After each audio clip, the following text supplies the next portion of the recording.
Rachel, enseignante pour enfants handicapés, a un jour remarqué que l'un de ses élèves se comportait bizarrement. Un grand homme a commencé à le déposer et à le récupérer tous les jours à l'école, et Rachel est devenue de plus en plus méfiante. Finalement, Robert a laissé une lettre sur son bureau et le message l'a incité à demander de l'aide. Bonjour à tous, a dit Rachel Chambers au début de son cours. Elle faisait également des signes avec ses mains, car certains de ses élèves étaient sourds. Elle aimait son travail, mais aujourd'hui, quelque chose n'allait pas. L'un de ses élèves, Robert, se comportait bizarrement, et c'était un homme costaud qui l'avait déposé. C'était encore plus étrange. Comme tous ses enfants avaient des besoins particuliers, elle connaissait toutes leurs mères et certains de leurs pères, et pour autant qu'elle le sache, la mère de Robert était célibataire.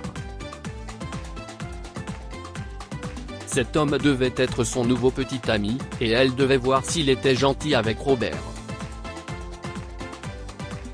Cependant, elle a remarqué que Robert n'a pas répondu à son bonjour et qu'il est resté silencieux pendant le reste de la journée. L'homme est venu le chercher après l'école. Il portait un sweat à capuche et affichait une mine renfrognée qui a mis Rachel en alerte. Elle essaya donc de lui parler avant qu'il ne parte avec l'enfant. « Monsieur, je suis désolé que nous ne nous soyons pas rencontrés avant.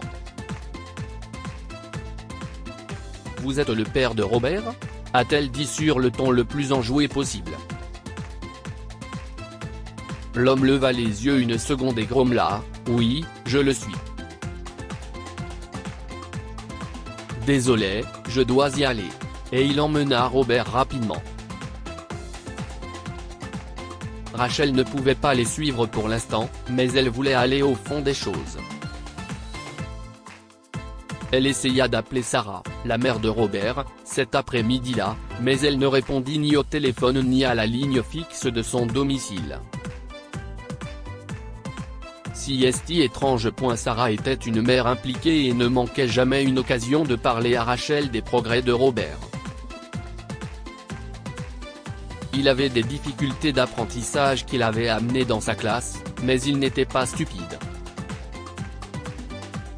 Il était plutôt intelligent et Rachel savait qu'il lui dirait si quelque chose n'allait pas à la maison.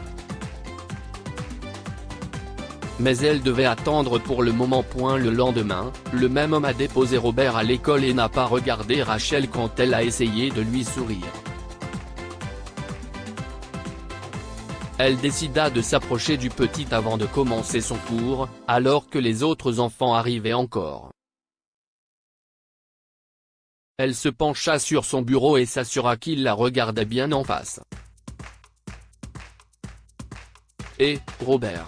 Tu sais que tu peux tout me dire, n'est-ce pas? Tout ce qui concerne ta journée, ce qui concerne l'école ou tes amis, et même ce qui concerne ta maison. Je suis là pour t'écouter, d'accord ?» a assuré Rachel au garçon et elle lui a adressé un grand sourire réconfortant. Robert n'a fait qu'un léger signe de tête, et Rachel n'a rien pu faire d'autre. Il devait se débrouiller tout seul. Il était temps de commencer son cours. Lorsque le grand costaud apparut, Robert s'approcha de son bureau pour lui donner le dernier devoir de la journée. Les élèves étaient censés dessiner ce qu'ils voulaient, mais Robert ne dessina rien. Elle fixa le message qu'il avait écrit d'une écriture maladroite. Cet homme est mon père. Mais il est mauvais. Aidez-nous. Les yeux de Rachel s'écarquillèrent et lorsqu'elle leva la tête, Robert et l'homme avaient déjà disparu. Elle savait qu'elle devait agir immédiatement, alors elle décida d'aller chez eux et de voir ce qui se passait. Mais soudain, Andrew Reeves, un collègue enseignant, l'a arrêté. « Hé, Rachel. Où vas-tu? Tu as l'air inquiète, lui demande-t-il. Andrew, il se passe quelque chose de grave chez l'un de mes élèves. Je dois découvrir ce que c'est, répondit Rachel en essayant de partir, mais Andrew continua. Tu parles de Robert et de ce grand homme ? Les autres professeurs l'ont remarqué hier et ont parlé de son attitude bizarre. Oui. C'est exactement ça. Il faut que j'y aille. Tu es folle ? Cet homme a l'air dangereux. Au moins, laisse-moi venir avec toi, insista André en la poussant vers sa voiture. D'accord, mais qu'est-ce que tu vas faire ? Demanda Rachel depuis le siège passager. Je ne sais pas. Il faut improviser, mais j'espère que la mère de Robert sera là aussi. Tu la connais ? Oui. Elle est charmante, et j'ai essayé de l'appeler hier. Elle ne m'a pas répondu. Je suis tellement inquiète maintenant, a-t-elle déclaré en se mouillant les lèvres avec sa langue. Ne t'inquiète pas. Tu n'as qu'à me laisser faire, répondit Andrew avec assurance, la main sur le volant. Ils atteignirent le domicile de Robert, dans un quartier défavorisé de Fort Lauderdale, en Floride. Leur appartement se trouvait au 3e étage et, heureusement, tout le monde pouvait aller et venir à sa guise. Ils se dirigèrent donc tous deux vers la porte, mais Andrew prit la parole avant de frapper. Reste sur le côté pour que personne ne te voie point. Pourquoi ? Je vais dire que je suis un voisin. On verra bien ce qui se passera. Fais-moi confiance, ajouta Andrew, et Rachel acquiesça. Elle se mit sur le côté et Andrew respira profondément avant de frapper. Heureusement, la porte s'ouvrit de telle sorte que Rachel était entièrement couverte. Le grand costaud grogna à Andrew en guise de salut, et son collègue professeur commença à parler. « Bonjour, je suis votre voisin du dessous. Il y a une grosse fuite qui vient du plafond de ma salle de bain, et il n'y a rien d'anormal de mon côté. Pouvons-nous vérifier le vôtre, s'il vous plaît ? Il n'y a rien d'anormal ici, grommela l'homme une fois de plus en essayant de fermer la porte, mais Andrew insista. S'il vous plaît, monsieur. Si c'est de votre côté et que nous ne nous en occupons pas rapidement, cela pourrait endommager nos deux appartements. La plomberie nous coûtera des milliers de dollars, poursuivit le professeur, et l'homme finit par accepter.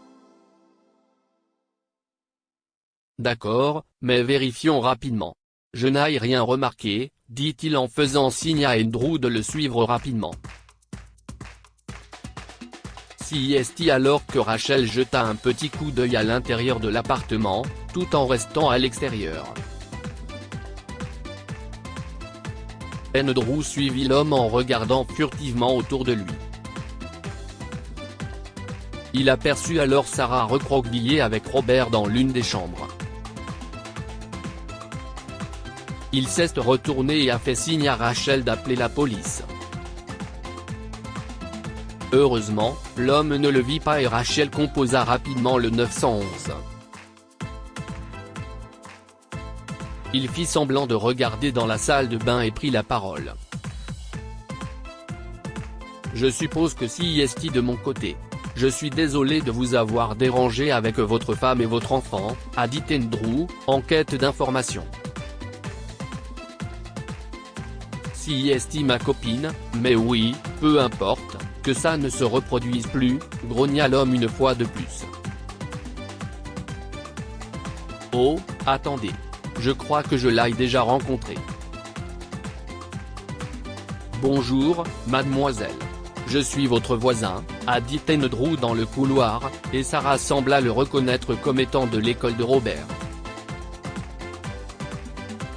Il essaya de dire quelque chose, mais elle ne l'a pas compris. Soudain, ils entendirent les sirènes à l'extérieur et Andrew poussa un soupir de soulagement. L'homme regarda autour de lui et remarqua finalement Rachel à l'extérieur. Qu'est-ce qui se passe? Qu'est-ce que tu as fait? Grogna-t-il en s'élançant presque sur Rachel, mais Andrew était là pour l'empêcher de s'approcher. S'il vous plaît, calmez-vous. S'il n'y a rien de grave, vous ne verrez pas d'inconvénient à ce que la police fouille la maison, a dit Andrew d'un ton apaisant. Il hurla « Toi !» et se retourna vers la chambre, semblant réfléchir à ce qu'il devait faire. Puis, il a repoussé les professeurs et s'est enfui en courant. Les policiers sont finalement arrivés au 3e étage et Andrew a pointé du doigt l'endroit où l'homme s'était enfui. Un autre policier est entré dans la maison et a parlé à Robert et à sa mère. Sarah est sortie de la pièce avec son enfant et a regardé Rachel. Mademoiselle Chambers. Merci beaucoup. Merci beaucoup, a dit la femme en serrant l'enseignante dans ses bras. Lorsqu'elles se sont éloignées, Rachel s'est penchée et a regardé Robert. Tu as fait ce qu'il fallait, mon garçon. Tu es très intelligent et tu as protégé ta maman, a-t-elle dit au garçon craintif, qui sourit enfin. Sarah leur a dit que l'homme était son ex-petit ami. Ils ont rompu et elle ne lui a jamais parlé de sa grossesse. Elle a même déménagé loin de lui pour éviter toute rencontre. Mais il a retrouvé, a appris l'existence de Robert et a commencé à vivre avec eux. Mais c'était un homme horrible et il avait des mandats d'arrêt contre lui. Lorsque les policiers l'ont finalement attrapé, il a été accusé de plusieurs vols, d'avoir fui la police et d'avoir harcelé Sarah et Robert. Sarah a même réussi à obtenir une ordonnance restrictive à son encontre. Andrew l'a aidé à trouver un nouveau logement pour qu'il ne soit plus en danger, et Rachel était heureuse que Robert soit à nouveau en sécurité.